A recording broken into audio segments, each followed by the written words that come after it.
Assalamualaikum warahmatullahi wabarakatuh. Tabik pun, salam rimbawan. Baik, saya mahasiswa jurusan Kehutanan, Fakultas Pertanian Universitas Lampung. Di sini saya akan menjelaskan mengenai pemaparan video yaitu tentang pembudidayaan pohon eboni Diospyrosus celebica dari Berita Biologi Jurnal Ilmu Hayati volume 6 nomor 2 tahun 2002. Sebelumnya, izinkan saya memperkenalkan diri. Saya Yuli Agustin dengan NPM 1914151030. Di sini saya dari mata kuliah Penangkaran Flora dan Fauna. Langsung saja kita masuk pada sub pokok bahasan yang akan saya bahas. Di sini ada 4, yaitu mengenai pendahuluan, tinjauan pustaka, tahapan budidaya, dan penutup. Subpokok bahasan yang pertama yaitu mengenai pendahuluan, yaitu mengenai latar belakang di mana kondisi hutan di Indonesia semakin rusak dan luasannya semakin berkurang dengan akumulasi tekanan faktor eksternal yang tidak dapat dikuasai, semakin mengkhawatirkan keberadaan tumbuhan eboni di tahun-tahun yang akan mendatang. Di antara jenis pohon yang menjadi primadona untuk dieksploitasi adalah pohon eboni. Dengan meningkatnya kegiatan pengusahaan kayu eboni di Sulawesi mengakibatkan berkurangnya persediaan kayu eboni di hutan alam. Untuk kondisinya sendiri yaitu penebangan eboni yang dikenal dengan istilah berburu eboni biasanya dilakukan pada areal bekas tambang di puncak bukit atau pengambilan kayu eboni yang sudah lama ditebang orang. Mengingat tingginya nilai ekonomi dari kayu eboni dan jumlahnya yang tidak banyak lagi, maka keputusan Menteri Pertanian nomor 54 KPTS UM nomor 2 1972 telah ditetapkan bahwa penebangan kayu eboni ini hanya dapat dilakukan untuk pohon yang berdiameter 60 cm ke atas. Kita masuk pada sub pokok bahasan yang kedua yaitu mengenai tinjauan pustaka. Untuk tinjauan pustaka yang pertama kali akan dibahas yaitu mengenai sebaran eboni. Menurut Soeharto tahun 1967, secara alami eboni tersebar di Sulawesi dan Maluku dengan sentral utama yaitu di Sulawesi Tengah.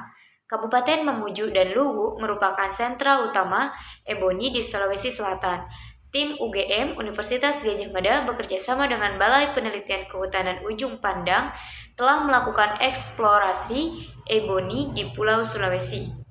Ikut untuk tabel sebaran di mana dideskripsikan sebagian besar eboni di Pulau Sulawesi, yaitu terdapat di Sulawesi Selatan dengan jumlah 6, Sulawesi Tengah dengan jumlah 3, dan Sulawesi Selatan dengan jumlah 2, di mana ketinggiannya bisa dilihat pada tabel ini, yaitu ketinggian dari daerah Sulawesi atau lokasi Sulawesi Selatan, Sulawesi Tengah, dan Sulawesi Selatan.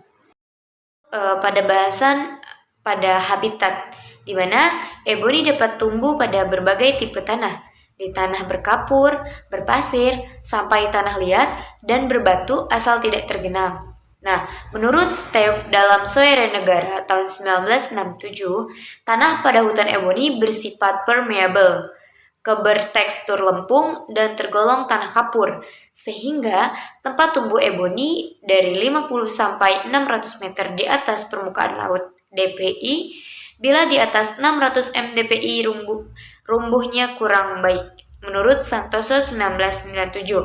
Sedangkan menurut Soeharto 1967, curah hujan yang baik untuk mendukung pertumbuhan pohon eboni yaitu berkisar sekitar 2000 sampai 2500 mm per tahun. Selanjutnya yaitu mengenai pembungaan dan pembenihan. Untuk pembungaan sendiri, eboni termasuk ke dalam jenis tanaman berbunga yang berumah satu. Artinya, dalam satu pohon dapat dijumpai bunga jantan dan juga bunga betina. Pada umumnya, pohon eboni di Sulawesi berbunga pada bulan Maret sampai dengan bulan Mei dan bulan masak dan buah masak pada bulan Oktober sampai dengan Desember. Biasanya, pembungaan eboni di daerah Maros dan Goa jauh lebih awal dibandingkan dengan di Luwu, Mamuju, dan Poso. Sedangkan untuk pembenihan pada biji eboni yang sehat ditandai dengan warna biji coklat kehitaman. Sifat biji eboni yaitu rekasitran, sehingga tidak dapat disimpan dalam waktu yang lama. Biji eboni juga yang disimpan di ruangan sudah tidak dapat berkecambah lagi. Nah, teknologi perpanjangan umur benih eboni sampai saat ini belum dikuasai, sehingga menjadi kendala untuk pembudidayaan eboni ini sendiri. Baik, kita masuk pada subpokok pembahasan yang ketiga, yaitu mengenai tahapan budidaya. Budidayanya yang pertama yaitu mengenai penanaman. Bibit untuk penanaman eboni dapat berasal dari biji ataupun cabutan anakan yang ada di alam. Nah, pohon induk eboni sebaiknya tinggi dan lurus, berdiameter batang besar, dan silinder bebas cabang, tinggi dan sehat. Penggunaan bibit tanaman yang berasal dari biji lebih cepat pertumbuhannya, sehingga di persemaian hanya dibutuhkan waktu sampai 4-5 bulan saja. Namun demikian, penggunaan bibit anakan alam sebagai bahan tanaman harus diperlakukan khusus, yaitu dengan cara penyungkupan. Semai yang berasal dari cabutan sebelum diletakkan di bedah semai harus dimasukkan ke dalam sungkup plastik bening. Nah, pengamatan bibit tanaman ini dari generatif dapat juga dilakukan secara vegetatif. Pembiakan dengan kultur jaringan ini nantinya sangat dibutuhkan untuk mengembangkan eboni pada skala yang sangat luas. Selanjutnya yaitu persiapan lapangan. Pada areal bersemak, belukar, dan hutan bekas tebangan, penanaman bibit eboni ini sebaiknya dilakukan dalam jalur. Tumbuhan bawah sepanjang jalur dibersihkan. Nah, dengan lebar jalur yaitu sekitar 2 meter atau lebih. Jarak antar jalur disesuaikan dengan jarak tanam yang dikehendaki. Pada areal tebang habis, penanaman bibit eboni dapat dilaksanakan seperti halnya yaitu pembuatan tanaman HTI. Tahap persiapan lapangan yang meliputi pembersihan lokasi, pembuatan anggelan, pembiakan blok tanaman, dan lainnya. Untuk penanamannya yaitu step yang pertama, tanaman eboni yang siap ditanam di lapangan yaitu berdaun 8-10 helai, tingginya sekitar 30 cm. Penanaman dilakukan dengan melepaskan kantong plastik dan akar tidak terlipat, agar akar tidak terlipat. Untuk step kedua yaitu lubang tanam berukuran 30 x 30 x 30 cm. Kemudian pada bagian dasar lubang diberikan pupuk NPK 20 grid lubang dan ditutup dengan tanah setebal 5-10 cm. Untuk pemeliharaannya sendiri yaitu kegiatan penyulaman dilakukan setelah tanaman berumur 1 bulan di lapangan. Kegiatan ini diawali dengan pendekatan persen hidup tanaman di lapangan. Setelah tanaman berumur 1 tahun, maka pendataan persen hidup tanaman diulang untuk penyulaman tahap berikutnya. Bibit yang disiapkan untuk penyulaman ukurannya lebih tinggi dari waktu penanaman. Kebebasan. Tanaman muda eboni menghendaki naungan tetapi tidak menghendaki persaingan akar.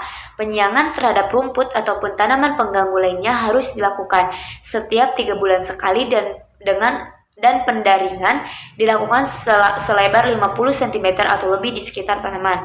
Hasil penelitian yang dilakukan oleh Santoso dan Misto tahun 1995 menunjukkan bahwa anakan eboni sampai umur 3 bulan membutuhkan naungan penuh.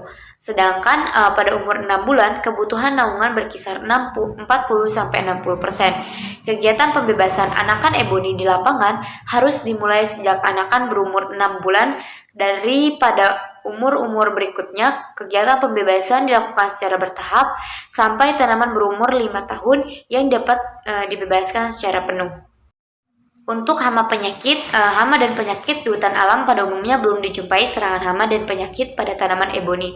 Namun, serangan jamur terjadi pada buah eboni yang jatuh. Hama belalang banyak menyerang daun eboni di persemaian atau lokasi penanaman baru. Identifikasi jenis belalang dan tingkat kerusakan yang ditimbulkan sampai saat ini belum dilakukan. Baik, kita masuk pada subpokok bahasan yang terakhir yaitu mengenai penutup. Jadi untuk kesimpulannya yaitu permasalahan-permasalahan yang berkaitan dengan pembudidayaan eboni hendaknya segera dipecahkan sehingga pembudidayaannya pun akan berhasil. Permasalahan pokok yang berkaitan dengan pembudidayaan eboni diantaranya biasanya teknologi pembenihannya, pengadaan bibit tumbuhannya yang bermutu, sifat tanaman yang bersemi toleran dan hama penyakitnya. Baik, cukup sekian yang bisa saya presentasikan pada video kali ini. Kurang lebihnya saya minta maaf. Kepada Allah saya mohon ampun. Wassalamualaikum warahmatullahi wabarakatuh.